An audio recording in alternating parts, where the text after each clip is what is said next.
Quero saudar a você, querido professor, professora da Escola Bíblica Dominical, classe dos adultos, com a paz do Senhor Jesus. Estamos adiante de nós com a lição de número 12, o caráter missionário da Igreja de Jerusalém, penúltima lição, já terminando este nosso trimestre sobre a Igreja de Jerusalém, o seu crescimento, o seu aparecimento, o seu crescimento, e nós temos caminhado agora na expansão da igreja, né? Ali no capítulo 6 e 7 houve aquela perseguição, a morte de Estevão. Então, no capítulo 8, nós estudamos sobre o evangelho chegando a Samaria. E logo depois nós vimos Pedro sendo colocado na parede, né? Deus ali o coloca para entrar na casa de um gentio, mesmo no contexto de Jerusalém. Então, o evangelho, o batismo no Espírito Santo chega numa casa gentílica. Foi na semana passada e hoje nós vamos estudar o capítulo 11 de Atos dos Apóstolos, aonde este evangelho agora vai chegar a Antioquia, esta cidade cuja igreja torna-se a mãe, não é, das missões do tempo apostólico. Então, capítulo 11 é o que vamos estudar na lição de número 12, mais uma vez, o caráter missionário da Igreja de Jerusalém. E neste estudo aqui nós vamos apresentar a lição com uma didática diferenciada daquela de seguir a leitura da lição. Nós temos neste canal duas maneiras que apresentamos. Esta aqui é um roteiro que já vai estar aqui para você na tela e disponível para você baixar e imprimir na descrição deste vídeo. Fique à vontade, é gratuito para todos os irmãos. Mas nós também postamos semanalmente a lição comentada para aqueles que gostam de seguir a leitura da lição e esclarecer algumas dúvidas aqui e ter algumas ideias de usar a participação dos alunos e etc. Nós disponibilizamos este vídeo também semanalmente. No entanto, nessa lição, este tipo de roteiro que nós colocamos para você, nós dividimos para este estudo da seguinte maneira. Primeiro tópico, o evangelho e a sua expansão. Segundo tópico, como apresentar o evangelho ao mundo pagão. E o terceiro tópico, a importância do ensino e do discipulado para o cristão. Então, você vai ver que de uma maneira um pouco diferenciada, mas nós vamos estar comentando, ensinando, estudando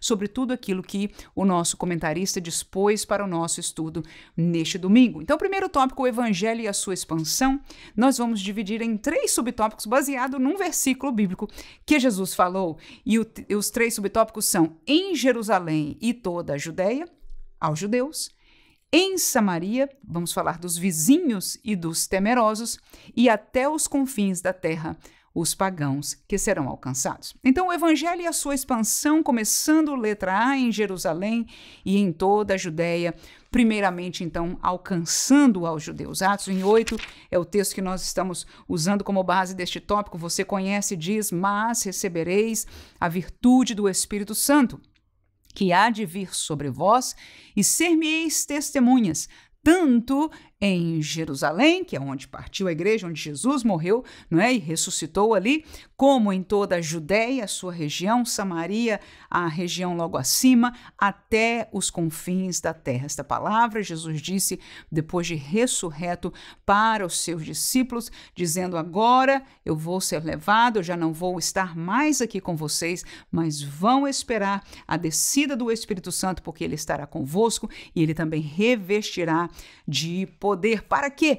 Como ele disse aí, para que o evangelho possa se espalhar conforme o plano do Pai. Agora Jesus estava cumprindo esta nova parte, aleluia, e os discípulos e os servos de Deus e a igreja do Senhor Jesus ia participar deste projeto, fazendo um projeto global que nós vivemos até o dia de hoje. Capítulo 2 ainda de Atos, versículo 41 diz, de sorte que foram batizados os que de bom grado receberam a sua palavra e naquele dia agregaram-se quase 3.000 almas. Este foi o impacto, em termos numéricos, da primeira pregação de Pedro depois de ter recebido o batismo no Espírito Santo. Essa pregação foi ali no centro, não é, de Jerusalém, e foram 3.000 almas, e outro dia você vai ver a Bíblia dizendo foram 5.000, e o espalhar de conversões ali em Jerusalém foi algo extraordinário. No entanto, nós vemos que o evangelho se expandiu, começando por Jerusalém, mas na letra B nós vamos falar de Samaria,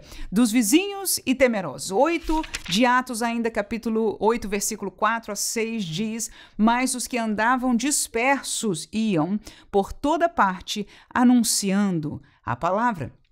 E descendo Filipe à cidade de Samaria, lhes pregava a Cristo. e as multidões unanimemente prestavam atenção ao que Filipe dizia, porque ouviam e viam os sinais que ele fazia. Então nós já estudamos sobre este texto aí, não é? E vemos que Filipe, um daqueles diáconos, não é, que estavam ali, saíram de Jerusalém por causa da perseguição causada pelo que aconteceu com Estevão e etc. Então nós vemos ele saindo, e Samaria estava ali perto, era uma região, não é, adjunta ali aonde da Judéia, e ele estava viajando, fugindo, e ele entra naquela cidade aonde ele passava, ele pregava o evangelho, mas o evangelho como Cristo lhe mandou fazer, com sinais, com maravilhas, e as pessoas por isso tomavam atenção porque viam os sinais, mas tomavam atenção no que ele dizia, porque a mensagem do evangelho, como nós estudamos na classe passada, que vai ser usada pelo Espírito Santo para convencer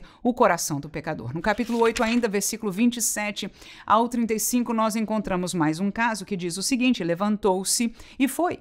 E eis que um homem etíope, eunuco, mordomo-mor de Candace, rainha dos etíopes, o qual era superintendente de todos os seus tesouros e tinha ido a Jerusalém para adoração, regressava e, assentado no seu carro, lia o profeta Isaías. E disse o Espírito a Filipe: chega-te e ajunta-te a esse carro. E correndo Filipe, ouviu que lia o profeta Isaías e disse: entendes tu o que lês? E ele disse: como poderei entender se alguém me não ensinar?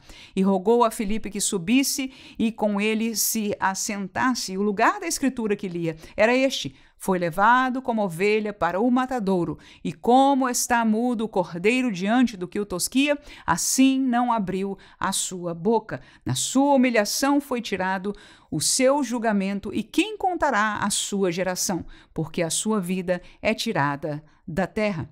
E respondendo o eunuco a Filipe, disse: rogo-te, de quem diz isto o profeta? De si mesmo ou de algum outro? Então Filipe, abrindo a boca e começando nesta escritura, que nós conhecemos este texto de Isaías, não é? Lhe anunciou a Jesus. Aleluia! Então nós vemos que Deus permite um homem temeroso, mais um homem temeroso, né? Nós falamos dos vizinhos, os samaritanos, e agora estamos falando de pessoas que vieram de outro lugar, mas temia este Deus, queria conhecer do Deus de Israel, porque este etíope veio a Jerusalém para adorar e saiu daquele contexto religioso lendo a palavra de Deus, querendo entender a palavra de Deus, e pela sua misericórdia, o Senhor manda, não é? Pelo Espírito Santo, fala a Filipe: vai para aquele lugar, vai para aquela estrada, e ele foi, e ao chegar na estrada, ele falou: chega junto daquela carruagem, e ele foi para junto, e quando chegou lá, eis o cenário que nós acabamos de ler. E Filipe, ao aceitar o convite daquele homem temeroso, subiu naquela carruagem, ouviu a parte da Bíblia que ele estava falando, né? E ali esclareceu e falou-lhe sobre Jesus. E você já conhece o fim da história. Depois de conhecer a verdade sobre Jesus, aquele homem mandou para a carruagem e disse: o que me impede que eu seja batizado? E aí Filipe diz: nada, se tu crês. E ele disse: eu creio. E eles desceram porque viram águas, não é? Para ele ser batizado por imersão, diz muitas águas. Se fosse para batizar com um copinho, né? Podia ser resolvido na própria carruagem. Mas o homem eunuco viu as águas e disse: o que me impede? E Filipe ali o batizou em águas, confessando a sua fé em Cristo Jesus. Com isso nós vemos o cumprimento daquilo que Jesus os mandou fazer, levando o evangelho para Jerusalém, a Judéia, Samaria, e agora no terceiro tópico nós vamos falar dos confins da terra para os pagãos. Capítulo 10 de Atos foi o que estudamos na lição passada. Vamos ler o versículo 1 e 2, depois o 34 até o 36.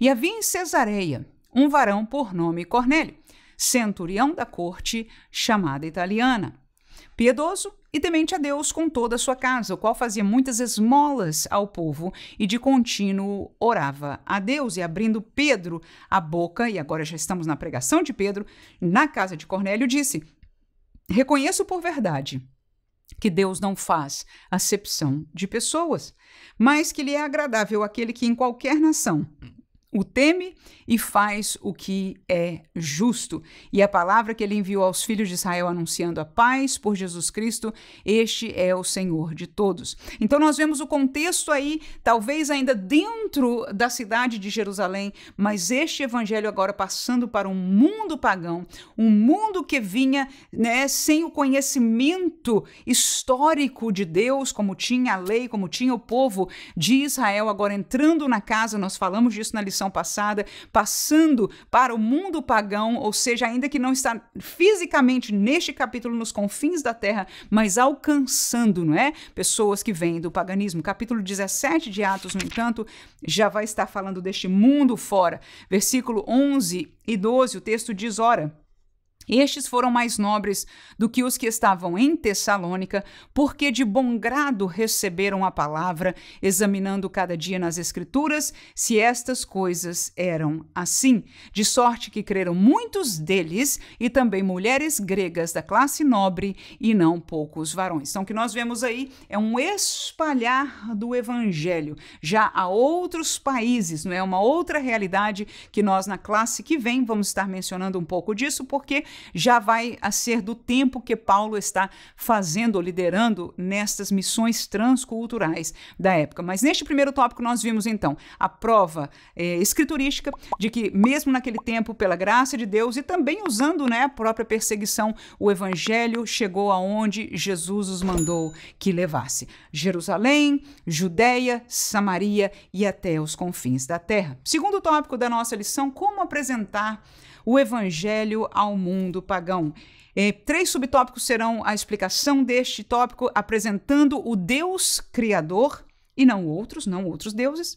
Segundo lugar, apresentando o pecado destruidor, que é a barreira de separação entre Deus e o homem. Em terceiro lugar, apresentando Jesus, o restaurador. Jesus é o caminho de volta a Deus. Dos livros que mais me abriu o entendimento é de um missionário australiano aqui nos Estados Unidos, Ken Ham, e ele escreveu alguns livros chamando-nos a atenção que nós estamos chegando virar um mundo, né, que se chama pós-cristão, ou seja, há muitas nações hoje que em tempos passados, principalmente na Europa, quando ele teve esse entendimento, ele estava na Europa, na Inglaterra naquele tempo, quando ele viu isso acontecendo e ele ao vir aos Estados Unidos, ele trabalha para que isso não aconteça, né? Claro que ele vê isso acontecendo, principalmente no contexto das escolas e universidades, mas já está muito mais adiantado na Europa esta realidade de que houve um cristianismo passado que mudou tanto e que diminuiu tanto que hoje, na verdade, como sociedade, muitas nações europeias que num passado distante tinham origens no cristianismo, hoje não conhecem as jovens, adolescentes, que você, quando fala de Deus, ele vai perguntar de que Deus você está falando, não é? Não conhecem, não têm a vivência com a palavra de Deus, com o evangelho de Cristo Jesus, e isto é uma realidade para nós, que somos brasileiros, que estamos, como eu, aqui nos Estados Unidos, ainda é difícil conceber, mas este irmão que esteve lá viu, e eu tenho ouvido mais e mais histórias, principalmente em relação à Europa, mas temos outras nações que também estão vivendo esta realidade, e muitas famílias aqui nos Estados Unidos são tão contrárias ao cristianismo que, de toda maneira, protegem os seus filhos, não é, de aprenderem, de serem, segundo eles, enganados, enfeitiçados, o que quer que seja, por este cristianismo, e acabam tornando-se famílias também que desconhecem acerca de Jesus Cristo. Então, quando nós pregamos o evangelho, o missionário Ken Ham, ele fala isso,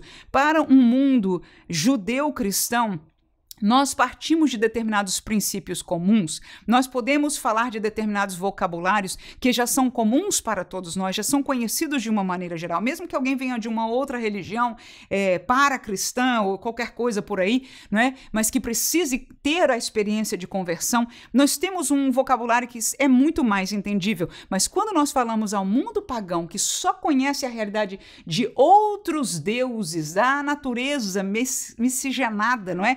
Com com deuses e coisas desse tipo, reencarnação e esta coisa, a apresentação do evangelho, ela é feita de uma maneira diferente. E essas 3 colocações nós vamos encontrar no texto aí de Paulo, né, pregando. Nós vamos colocar alguns exemplos aí, poucos, mas suficiente para nós entendermos que, em primeiro lugar, Paulo ele apresentou ao Deus Criador. Ele não falou do Deus que enviou o Messias, porque o Messias era prometido para a nação de Israel. As pessoas pagãs não entendem o que é o Messias, mas todos entendem porque olham a natureza, e o texto de Paulo aos Romanos, inclusive, diz, né, se não me engano, no primeiro capítulo mesmo, ele diz, os céus, né, declaram, manifestam, provam, e as pessoas, ainda vendo a grandeza da criação, muitas vezes negam, né, a existência, não querem confessar a existência de um Criador e por isso pecam contra Deus. Mas a verdade é que a criação dá testemunho. E ao ver a criação, os pagãos também a veem, aleluia, e tentam explicar e não podem.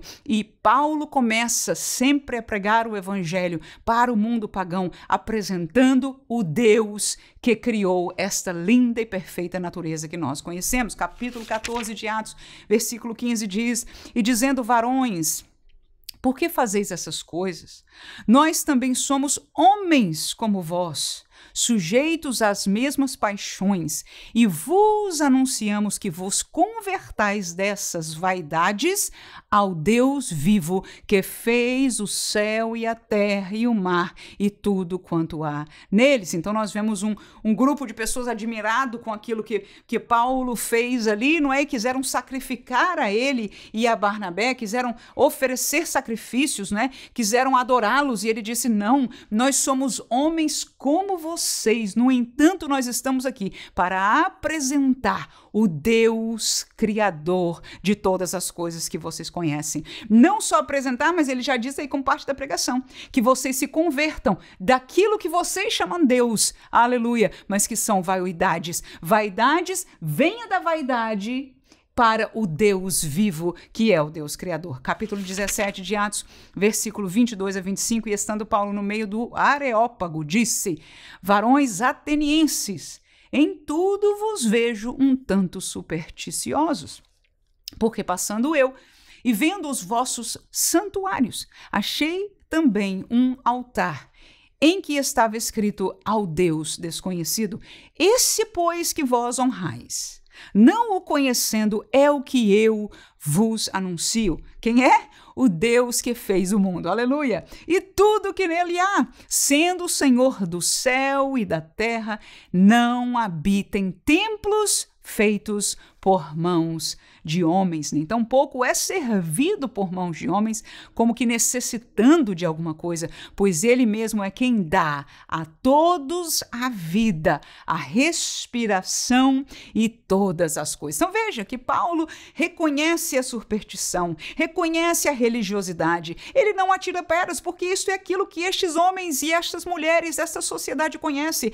eles não conhecem uma outra coisa, aleluia. Então ele fala respeitosamente, ele diz que como qualquer outro viandante, que viajante, aqui turista, o que quer que seja, ele caminhou por estes templos. No entanto, ele diz, eu achei um Deus ali, que não tinha, estava vazio um altar de adoração e estava escrito ao Deus desconhecido, e este é o que eu quero, olha que sabedoria de Deus, apresentar para vocês. Porque vocês não conhecem, não pode fazer forma deles, por quê? Porque na verdade ele não se adora, ele não tem forma humana, mas ele é o Criador de todas as coisas, e não só criou este mundo que você conhece, mas ele te dá respiração, ele é quem dá a vida, porque todo homem, desde a história completa da humanidade, se questiona como a vida acontece, o milagre da geração, do crescimento de uma vida, de uma alma desde o ventre de uma mãe, é algo extraordinário. E Paulo vem lhe abrir um entendimento, que há um Deus por trás de tudo isso. E é assim que se apresenta o evangelho a um mundo pagão, levantando primeiro o entendimento de um Deus criador. Em segundo lugar, apresentando o pecado destruidor, que é a barreira de separação, conforme diz Isaías, capítulo 59, 2, que a nossa iniquidade é a separação, é o que divide a nós de nosso Deus, e os nossos pecados impedem que Deus nos ouça, é o que diz o profeta Isaías, mas agora Paulo prega isso lá no capítulo 17 de Atos. Vamos continuar essa palavra aí, não é? No versículo 30 e 31 diz, mas Deus não tendo em conta os tempos da ignorância, anuncia agora a todos os homens em todo lugar que se arrependam. Porquanto Deus, tem determinado um dia em que com justiça há de julgar o mundo por meio do varão que destinou. Aqui entre nós, quem é o varão? É Jesus. Aleluia!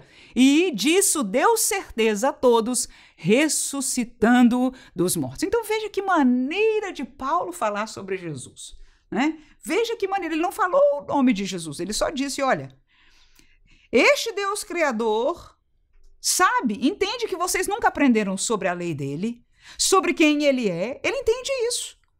E eu quero já dizer para vocês que o caminho de se chegar a este Deus chama-se arrependimento. Por quê? Porque um dia este Deus vai julgar o mundo. E o juiz desta realidade é alguém, um varão, ele diz, que ele colocou sobre esta posição e ele deu prova que este era o varão ressuscitando-o dos mortos. Agora, a história vai mostrar, aleluia, que este único que foi ressuscitado dos mortos é Jesus Cristo de Nazaré. Glória a Deus. Então ele apresenta Jesus como este que haverá de julgar, e a pessoa então pagã que reconhece determinadas coisas diferentes de nós, mas entende que para haver este julgamento, então o que está de errado com ele precisa ser consertado, E Paulo dá a palavra-chave disso aí, que se chama arrependimento. Então nós aprendemos aí que para o pagão nós apontamos para Deus como Criador, nós apontamos que este Deus enviou este varão, não é, que vai julgar, e por causa disso, falamos no segundo subtópico, que o pecado é o separador deste Deus, então se arrependa para voltar para ele. Claro, haviam muitos outros versículos bíblicos que nós esclareceríamos teologicamente isso melhor, mas estamos deixando aqui para ficar no contexto da pregação de Paulo, ok? E em terceiro lugar, apresentando Jesus como restaurador, o caminho. Capítulo 16 de Atos, versículo 30 a 32 diz, e tirando-os para fora disse, senhores, que é necessário que eu faça para me salvar? E eles disseram, crê no Senhor Jesus Cristo, e serás salvo tu e a tua casa. E lhe pregaram a palavra do Senhor e a todos os que estavam em sua casa. Então nós vemos mais uma realidade, mais um encontro, depois de estar na prisão, depois de Deus ter permitido, aquela realidade ali de um terremoto na prisão e os presos todos ficarem livres, e aquele carcereiro desesperado tenta se matar, Paulo impede, e ele ali fica completamente quebrantado, e é neste contexto que este carcereiro pergunta a Paulo, porque ele vê a mão de Deus aí, alguma coisa é diferente nesta gente, E com certeza alguma palavra que talvez não esteja tudo escrito aí na Bíblia, mas o fato é que de alguma maneira, que introdução não sei, mas que ele perguntou a Paulo, como eu posso me salvar? E a resposta de Paulo não podia ser outra. Por quê? Porque quando nós falamos com o pagão, nós também não podemos nunca deixar de apresentar o único caminho, que é Jesus Cristo. E Paulo falou abertamente, creia no Senhor Jesus Cristo e serás salvo tu e a tua casa. E ali, com certeza diz o texto, eles pregaram a palavra do Senhor, Ou seja, se completou a palavra de explicação ali, o texto inclusive que nós não lemos, mas mais adiante diz que eles ali se batizaram naquele mesmo dia. Então, como apresentar o evangelho ao mundo pagão? Deus Criador, o pecado destruidor, Jesus o restaurador. Terceiro tópico, a importância do ensino e do discipulado para o cristão. Agora, este é cristão vindo do judaísmo? Este é cristão vindo do paganismo? Não importa. Estamos em Cristo, e agora nós vemos no nosso trecho de estudo aqui, de capítulo 11 de Atos, que a igreja lá de Jerusalém mandou Barnabé, para ajudar ali na missão, não só saber como estava o caminho daquela igreja, mas também ensinar, trazer algum ensinamento, do evangelho, do caminho de Jesus Cristo para aquele lugar. E Barnabé, chama Paulo para o ajudar naquela missão, e é neste contexto que nós vemos o trabalho aí. Então, a importância do ensino, em primeiro lugar, é importante para a formação do crente, do novo crente, trazendo-nos ou dando-nos uma identidade. Em segundo lugar, é importante para a proteção do novo crente. Por quê? Porque existem falsos ensinos. E em terceiro lugar, é importante para o aprofundamento na fé. E estamos falando do relacionamento com Deus. Então, quando nós ensinamos a palavra, quando nós discipulamos alguém, então é importante por estas três coisas. E a primeira, para a nossa formação como crente, para que tenhamos uma identidade de crente. Uma das coisas difíceis para mim hoje é vivenciar no meio da igreja evangélica, não é? É que nós estamos perdendo a nossa identidade. E não está aqui nos textos que nós vamos estar lendo, mas eu me lembrei agora de Paulo rogando, né? Dizendo, irmãos, até onde chegamos, vamos ficar. Sejamos todos de um mesmo parecer, sintamos uma mesma coisa, até o que fomos ensinados, permaneçamos nisso. Ou seja, a ideia é que a igreja se firmasse e permanecesse na realidade da revelação, que no caso para nós hoje já é a Bíblia, não é? E não nos dispersássemos cada um para o seu próprio cristianismo, que é aquilo que nós temos visto hoje. No entanto, para esta identidade, hoje você já olha uma pessoa, antigamente nós éramos reconhecidos, qualquer um dizia, aquela ali é crente. Podia olhar com desdém, podia olhar com felicidade, qualquer sentimento que fosse, mas o fato é que de maneira geral, nós éramos reconhecidos, havia uma identidade em nós, e hoje eu me pergunto, como está a nossa identidade como crentes na nossa realidade? Capítulo 11, versículo 26 de Atos, que é parte do contexto dessa leitura aqui, não é? Diz, e sucedeu que todo um ano se reuniram naquela igreja e ensinaram muita gente. Ensinaram muita gente. Em Antioquia, que é onde eles estavam, Barnabé e Paulo agora, não é? Foram os discípulos pela primeira vez chamados o quê?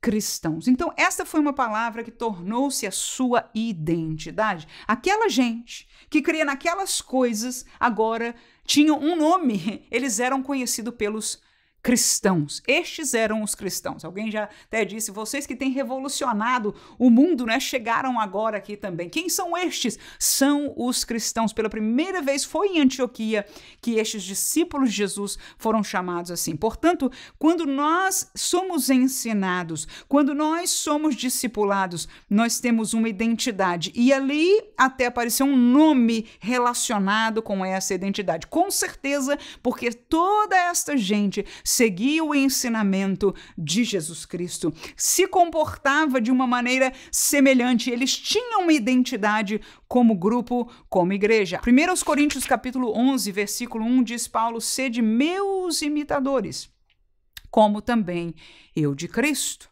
Ou seja, a identidade, a formação de Paulo daquela igreja ali de Corinto, não é de imitar.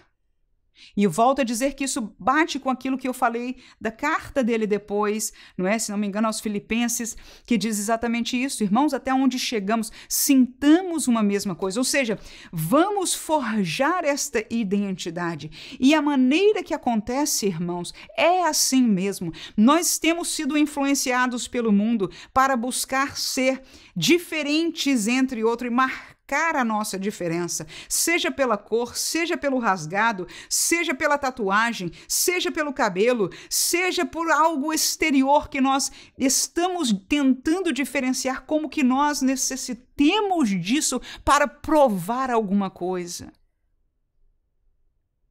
Eu vejo isto cabível para um mundo, uma pessoa do mundo que está despedaçado e não tem nada.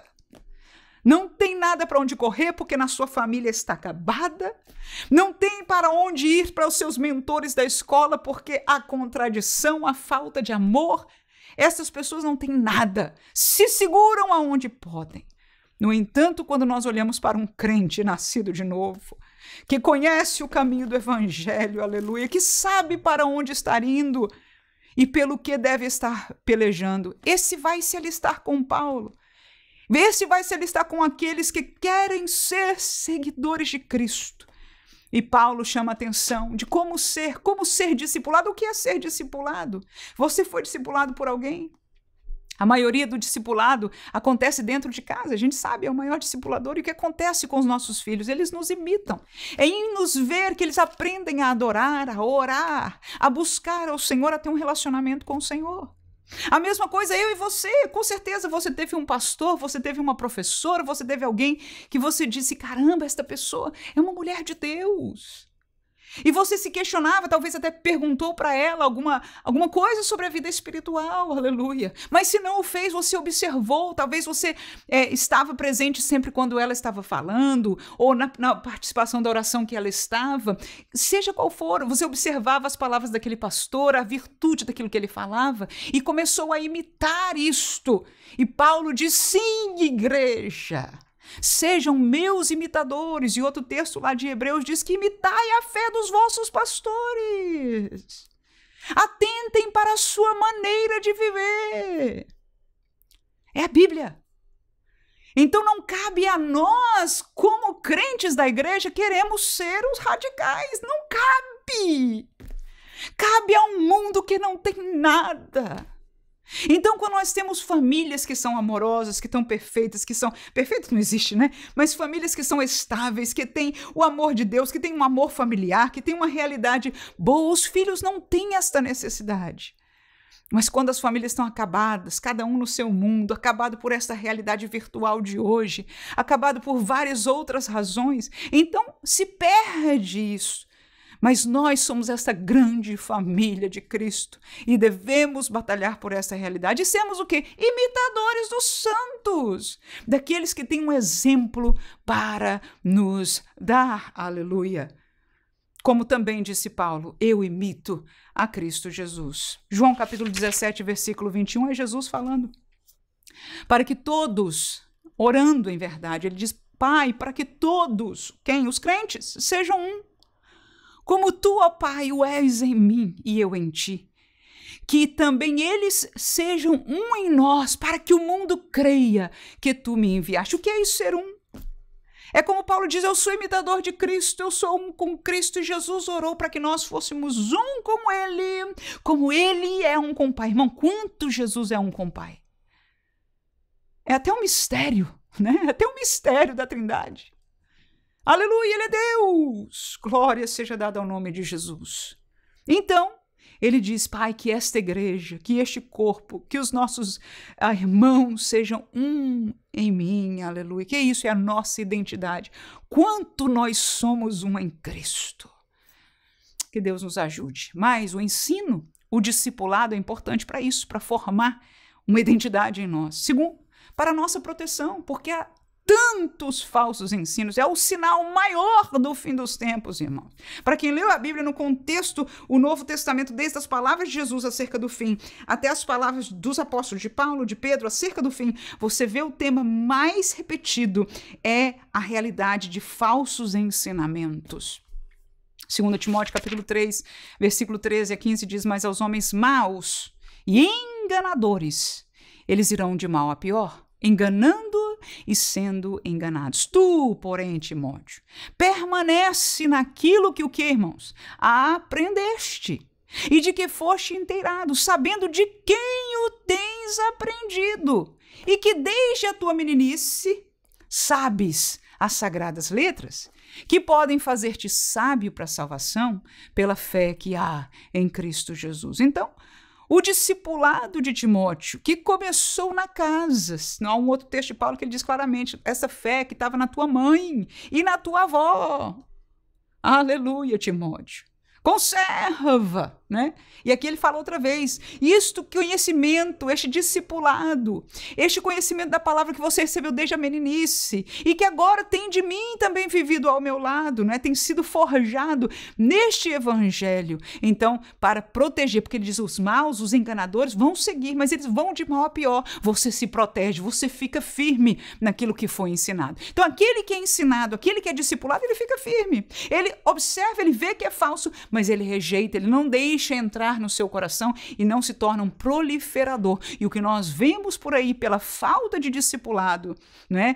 Esta é uma realidade. Então a pessoa é crente, recebeu a Cristo, mas logo, logo vem um vento dentro mesmo da realidade do mundo cristão, que é de falsidade, de engano, e vai levá-lo para um outro caminho. Marcos capítulo 13, a palavra agora de Jesus, versículos 5 e 6, diz: e Jesus respondendo-lhes, começou a dizer: olhai que ninguém vos engane, porque muitos virão em meu nome, dizendo eu sou Cristo, e enganarão a muitos.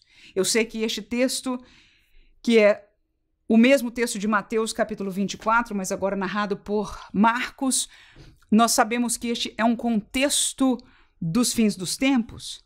No entanto, a palavra-chave que eu quero trazer para o nosso entendimento é que Jesus os ensinou para que não fossem enganados. Ele disse: eu não quero que vocês se enganem. E aí ele fala, naquele tempo vai acontecer isso. Mas tudo que Jesus ensinou serve para que os seus discípulos reconheçam o que é engano. Quando alguém falava diferente, com certeza dizia: não foi isso que Jesus falou. Não foi assim que ele falou. E até dizer: não foi isso que ele quis dizer, aleluia, porque tinha intimidade de relacionamento com ele. Então é importante nós termos este conhecimento, este discipulado, este ensino, esta realidade de ensino para nós aprendermos e nós discipularmos e ensinarmos a outro. Para quê? Para que nós nos protejamos com relação aos falsos ensinos. E por último, para o nosso aprofundamento na fé. Se ensina para que a pessoa, para que o crente, para que o novo na fé aprenda como crescer na fé. O seu trabalho e o meu trabalho, professor, maior é este. Agora, tem um detalhe que é muito grande. A fé de Cristo, a vida em Cristo, é uma vida difícil, mas maravilhosa. Neste mundo aqui, porque o melhor ainda vai chegar e está lá. O melhor está lá, amém? Mas neste mundo aqui não existe uma vida melhor. Não existe uma vida mais completa. Estão tentando vender para nós, igreja, tantas maneiras de nós nos alegrarmos, de nós nos fortalecermos, de nós sermos felizes aqui nesta terrinha. Mas não existe nada melhor do que um relacionamento com o nosso Cristo. E ele é pautado na palavra, na revelação dele, porque ele quis que fosse assim. E enquanto nós lemos, estudamos, aprendemos, damos ouvido à palavra, o Espírito trabalha por ela e nos dá esta vivência de relacionamento. E precisamos ter para poder dar. Precisamos ter para poder guiar. Paulo pôde ter esta coragem de dizer: igreja, sejam meus imitadores, como eu sou de Cristo. E numa forma paralela, nós devemos também crescer de tal maneira que os nossos alunos possam ver a nossa fé e espelhar e querer ter uma fé como nós temos. E querer viver uma vida santa como nós vivemos. E querer conhecer a Deus com a mesma intimidade que nós vivemos. Querer conhecer a palavra com a mesma profundidade que nós temos. Agora, para nós ensinarmos isto, nós temos que trabalhar-nos para chegar lá. Escute, por favor, os valores que você ensina são eternos, são os maiores, são os melhores. Eu não arredo nada disso. Hoje, neste dia, eu vivo no primeiro mundo. Nada compara, digo como Paulo, o resto comparado com esta revelação, com uma vida de intimidade com Deus, é lixo. Muitos de nós não vemos porque não vivemos. Que Deus, pela sua misericórdia, nos quebrante e abra os nossos olhos para que vejamos, porque Ele já nos tem dado, se você é professor, te dado e a mim me dado o privilégio de poder compartilhar da palavra com um grupo de pessoas. Nós podemos espalhar, nós podemos discipular, mas neste momento pode ser que eu ou você precise de uma ajuda para acertar até a nossa realidade espiritual e com Deus. Que Deus te ajude. Eu estou orando por vocês cada vez que eu gravo estas aulas, cada vez que eu estou aqui. Junto neste tempo eu estou em oração para que Deus complete a obra nas nossas vidas, para que nós possamos dar mais como Jesus fez por nós. Lucas capítulo 11, versículo 1 e 2, é importante para este aprofundamento, o relacionamento. Versículo 1 e 2 diz: e aconteceu que estando ele a orar, num certo lugar, quando acabou, lhe disse um dos seus discípulos: Senhor, ensina-nos a orar, como também João ensinou aos seus discípulos. E ele lhes disse: quando orares, dizei: Pai, santificado seja o teu nome, venha o teu reino. E assim por diante. Eu não coloquei toda a oração, você a conhece. O que eu quero chamar a atenção aqui é que os discípulos têm esta intimidade. E é para o seu mentor, para o seu discipulador, no caso ali, era o privilégio daqueles discípulos estarem com o próprio Jesus, que você vai aprender a orar. E eu me lembro que eu aprendi a orar quando eu era criança, mas depois que eu saí do Brasil, eu vim para uma igreja muito pequena de imigrante aqui, mas de gente muito crente, muito santa. Oh, irmãos, eu aprendi a orar num nível diferente. E não foi ninguém me dando classe como os discípulos aí receberam de Jesus, mas foi ouvindo, foi vendo, foi vivenciando, e esta realidade foi de aprofundamento para a minha fé. Marcos capítulo 4, versículo 10 e 11, ainda o texto diz: e quando se achou só, os que estavam junto dele, com os 12, interrogaram-no acerca da parábola. E ele disse-lhes: a vós vos é dado saber os mistérios do reino de Deus, mas aos que estão de fora, todas essas coisas se dizem por parábolas. O que é que eu quero mostrar aí? Quando nós nos aproximamos de Jesus, quando nós estamos perto de alguém que tenha Jesus, o conhecimento, a vida com Jesus, nós podemos ser discipulados, nós podemos imitá-lo, nós podemos aprender deles. E Jesus ali disse: olha, para vocês que estão aqui, vos é dado conhecer estes mistérios. Para os outros, eu estou escondendo estas verdades. Havia um segredo de Deus para aquilo. Havia um porquê, ele até explica aí, mas não é o que eu quero me focar agora. Mas para vocês, eu vos dou a entender estes mistérios. Escute, igreja, por favor. Deus tem estes mistérios. Eu não estou falando de coisa de ocultismo, não, pelo amor de Deus. Coisas lindas da vida em Cristo.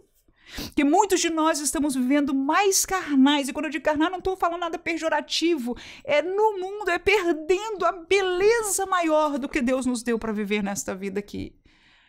Mas que Deus nos ajude em nome de Jesus a chegar bem pertinho. Lembra das duas irmãs que uma disse: eu não saio daqui não.